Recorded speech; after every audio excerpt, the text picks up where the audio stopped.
Le général Yazimbe Yadema lança le 1er juin 1967 la journée nationale de l'arbre.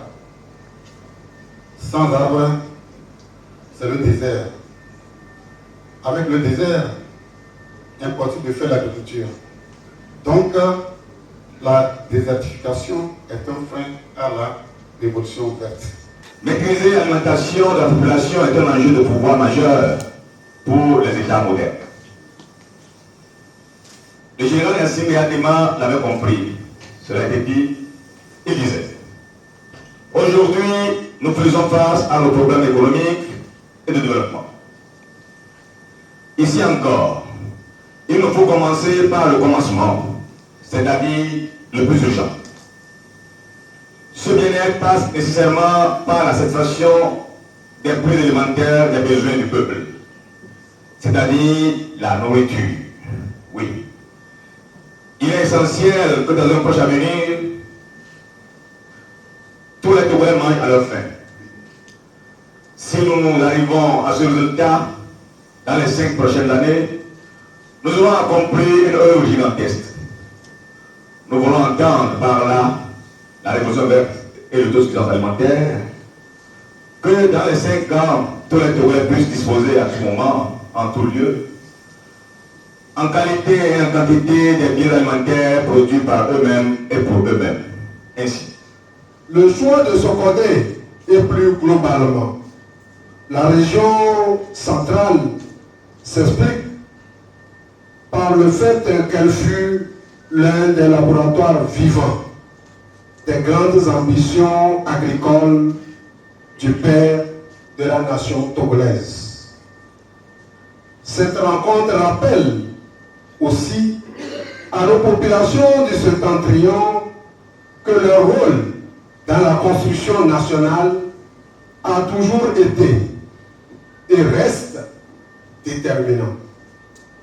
Le thème de la rencontre nous a rappelé que dès les années 1970, le président Eyadema avait engagé notre pays sur la voie d'un développement rural responsable, basé sur l'autosuffisance alimentaire, la lutte contre la dégradation des sols et la plantation massive d'arbres. Le contexte qui a précédé à la révolution verte au Togo, c'est qu'il y a eu des crises alimentaires. Il y a eu une forte crise en 1976 due à une crise climatique et les produits céréaliers et tout ce qui est produits agricoles n'avaient pas permis aux populations d'atteindre une suffisance alimentaire. Donc les responsables d'alors, notamment le chef de l'État, Gnassingbé Eyadema, responsable des Togolais, donc, a décidé de trouver des solutions. Et l'une des solutions, c'est de proclamer une agriculture plus accentuée. Et pour que cela soit institutionnalisé, donc, il y a eu la Révolution verte, ce 7 mars 1977, pour relancer l'agriculture. Et cette proclamation a permis donc de mettre des moyens pour résoudre tant soit peu la production agricole. Les impacts sont pluriels.